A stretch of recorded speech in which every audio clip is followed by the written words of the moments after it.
with Declan Meehan. East Coast FM.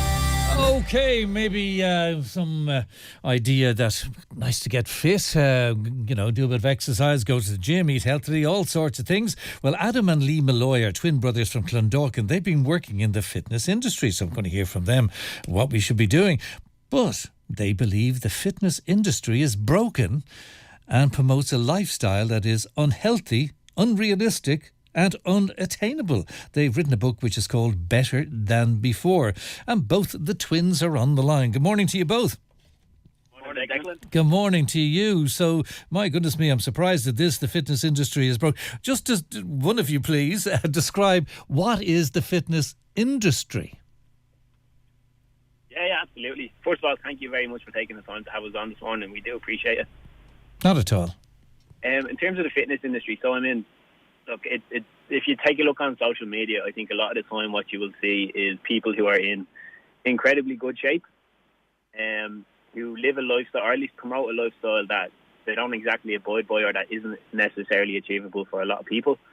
And I suppose just from our own experience and our time working in the fitness industry, we kind of seen a lot of people become disillusioned and disheartened by the sort of lifestyles and physiques that they were seeing online, and that kind of prompted us to think about different ways of approaching fitness, or how to implement fitness into life in a way that would be more realistic and more enjoyable. So, Lee, it's not about, being healthy and being, I suppose, fit and eating healthily and all that. It's about some sort of Adonis type of thing, is it, in case of men or whatever? But it has left its roots behind of the aims that were there at the beginning. Yeah, I would agree with that 100%. I mean, I think a lot of, not even just fitness, I think a lot of the world nowadays has become very image-driven. And that's just a symptom of social media, where everything has to fit into a nice, pretty box online and look nice. And while there's nothing wrong with that, of course, everybody wants to look nice and, have nice pictures with their T-shirts off and look good by the beach.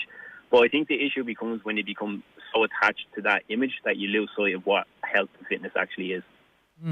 And you're saying, Adam, that this is not a fitness book that you've written, Better Than Before, but it's inspired by your time there. But yet you've got some rules that we should observe if we want to make our lives better. So just go through some of those. Yeah, of course, Declan. Again, thanks for having us on. Really appreciate it.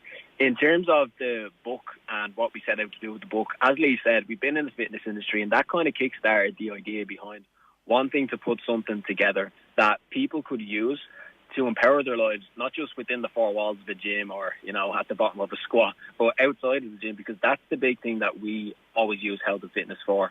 From our perspective and with clients, it was always about how can what we're doing here translate into life outside of here, so you can show up in the best way possible for yourself and those around you, those who need you. And we always used to go back to a phrase of using yourself like your body should be an instrument, not an ornament. It's not something that's meant to just be there to look good. It's something that should help empower you to go and do the things you want to do in life.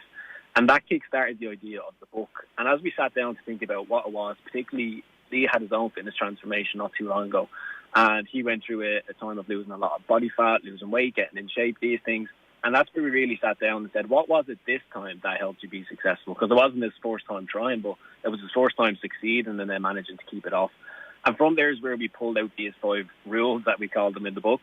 And as we started looking at the 5 rules, we said, you know what? These don't just apply to health and fitness. We can zoom out a little bit more. And these can be, rather than just rules for getting in shape, these can be frameworks you use that, regardless of what goal you're trying to achieve, whether it's in health and fitness or in business or in your family, you can plug it into this framework that we've helped put together in order to help you identify what it is that you want, commit to that process, go through the inevitable ups and downs that all happen along the way, and maintain that motivation and drive that you need to see the other side, get to the result that you want, and actually feel fulfilled and happy when you get there. Lee, I was passing by a gymnasium on a bus. I was looking out on Sunday night, and it was about it seems after 10 o'clock, and there was loads of people in there, pulling this and pulling that and riding bikes and all sorts of things. And am I to believe now that they were wasting their time?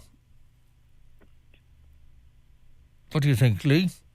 Yeah. Sorry, could you just repeat the question there? Sorry. Yeah, I've just passed by a gymnasium on Sunday, and I saw a lot of people working away inside on bikes and pulling all sorts of, looked like rowing boat machines, and they were on treadmills and all sorts of things. And I'm thinking, it was late on Sunday. What, they're going to be probably pumped up for going to bed anyway. But are they wasting their time doing all that? No, definitely not. I mean, exercise, movement is medicine, as they say. Like getting outside, moving your body, whether you're pulling rowy things, whatever they look like, or running on a treadmill or doing squats, like any form of movement is beneficial. The problem we have, and again, we train daily, so we wouldn't be somebody to sit there and say don't train. Our issue isn't with the exercise itself. Our issue is with the message that's promoted online by a lot of fitnessy people, or the sort of lifestyle that you see online where people are, encouraging you to eat very low amounts of calories each day to try and attain this unrealistic level of body fat, or even just the idea that to be healthy and fit you need to abandon everything that you love and just live in the gym 24/7. So absolutely, we promote a lifestyle that involves exercise regularly, but again, we would promote a healthy approach to it, not to become so obsessed by the number on the scales or how you look in pictures that you lose sight of what health and fitness actually is. Yeah, well done on the book, lads. Just to finish with Adam there, Adam, one of the twin brothers, Adam and Lee Molloy, and the book called Better Than Before. I saw something on the television recently, and it wasn't about size. You could actually be fit in, I don't say no matter what size, but it was less important of making a judgment whether somebody was fit or not, what size they were. What do you think of that? Yeah, I've heard many things like this. I remember when I was going through college as well with it, there was lots of studies that were coming out about the idea that it's better to be fat and fit versus skinny and unfit from a perspective of your cardiovascular sort of fitness, your ability to, say, train and stuff like that. So there's definitely stuff out there around it. And as Lee said, we're here to promote a message of, I suppose, life empowerment is the easiest way to put it.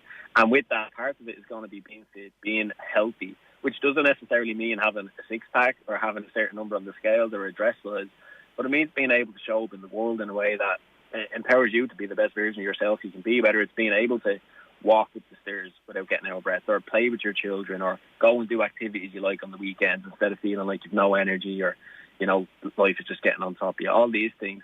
So what you've said 100%, I think being fit is the most important thing, and that involves being on top of your exercise, having a balanced nutrition, but not getting lost in the idea that fitness just relates to how much can you squat or how fast can you run or what's your 5K time. It's more of a life fitness, and we're big on the mental health component of that as well, and making sure that we don't sacrifice the mental health fitness, let's say, just solely in pursuit of the physical fitness and a certain physique or look you're going after. Very interesting, lads. Well done on putting this together. Better Than Before. It's a book by Adam and Lee Molloy. Thanks very much indeed, lads. Good morning to you. Good to talk to you. Thank you.